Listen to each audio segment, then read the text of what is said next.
and welcome to today's edition of Pegasus Test. On today's edition, we're going to review the Midway USA Tactical Vest. Now let's go over the major parts of this vest. Starting from the top, you have your anti-skid shoulder pads, which keeps your rifle from coming out of the shoulder pocket while you're shooting. You have your MOLLE webbing for the attachment of whatever pouches you feel are necessary. You have the zipper, which zips up the whole vest. You also have these clips here that are expandable for when you're wearing heavy winter clothing or body armor. It allows you to put the vest on without changing your other adjustments. Down at the bottom, you have belt loops for the attachment of a tactical or web belt. On the back side of the vest, once again, starting at the top, we have adjustments for the shoulder pads, and so you can adjust the height of the vest and how it rides on your shoulders. You have a drag handle. You have MOLLE webbing for the attachment of a hydration system or any other pouches that you want on the back of the vest. You also have your main adjustments for adjusting the width and girth of the vest, and additional belt loops at the bottom for attaching your tactical belt. Onto the interior of the vest. On the inside back panel, you have a large interior pocket for the use of hydration systems, so you don't have to mount an external pouch. It's Velcro sealed, leaving room on the ends for the hydration tube to come out. Also, on each of the sides of the vest, you have zippered pockets that are good for storing maps, notebooks, and small items like that. The vest itself is constructed out of nylon, and the nylon mesh is very light and flexible. It almost reminds you of like the mesh that would be used in a jersey in football camp kind of mesh. A lot more pliable than, say, other brands that you see on other tactical vests.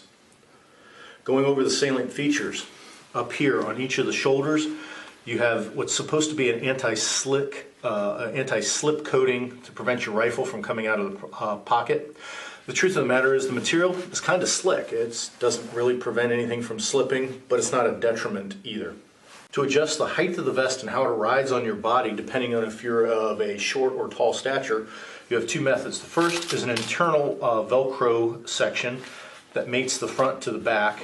Once you've got that set the way you want it, you have a buckle right here that the strap gets fed through, and then you, instead of having it hang off the back loose, you thread it back through this top strap and tuck it under the pad as such to get the excess out of the way.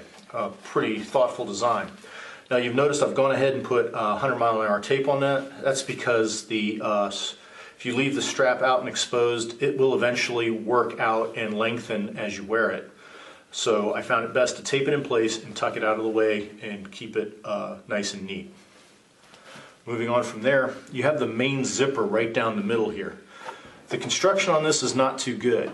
As you can see right here, the zipper's already pulling out. This vest is only a few months old, and it's only been used on 2 shoots, so actual wearing time is barely 12 hours.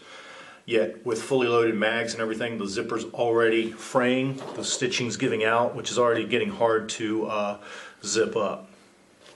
The next item of the vest is these Fastex buckles right here. You've got a pair of them. When the vest is fully zippered, they're not doing much. As a matter of fact, they're so loose that they're to be non-functional.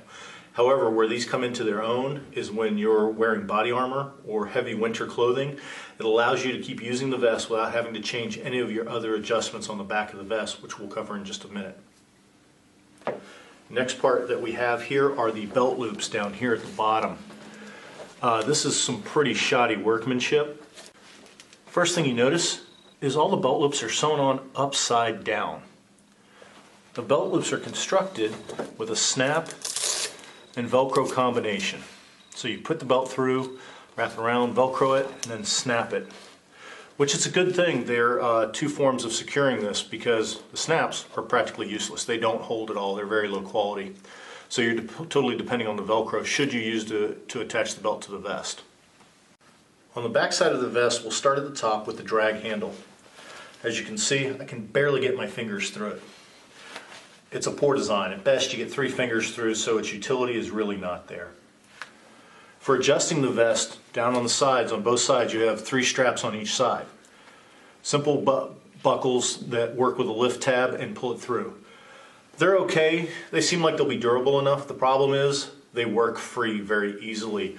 So as you can see over on this side, once I've got it adjusted to what I want, I went ahead and taped the straps down, which has the added benefit of keeping them nice and neat out of the way instead of having these long straps hanging out. If you notice here on the back panel, you have multiple rows of moly webbing. You will also know that the lines in the stitching do not match up. So it means back at wherever these are being manufactured, there's pretty poor quality control, and it makes it incredibly difficult to weave your straps through on the pouches. As a matter of fact, it makes it quite frustrating. So in conclusion, is the Midway USA Tactical Vest a good buy? I'm going to have to say no at this point. If you noticed earlier in the video, the zipper's already fraying. You have belt loops that are sewn on upside down that have snaps that do not hold. Plus the straps in the back without taping really don't hold the measurements you set them to. Also, there's the price point of $40. At $40 plus shipping and handling, you're getting a pretty low quality product. Here we have the Fighting Load Carrier that I was able to find on Amazon with a price point between $12 and $25. So you can get about two or three of these for the price of one Midway vest. The quality is a lot better and you retain most of the same utility. You have moly webbing on the front for attaching pouches. You have a strap with buckle that allows you to wear it over vests or heavy winter clothing. On the back, you don't have a full panel, but you do have a belt that has moly webbing that allows for the attachment of pouches. In this case, you see I use canteens and a first aid kit.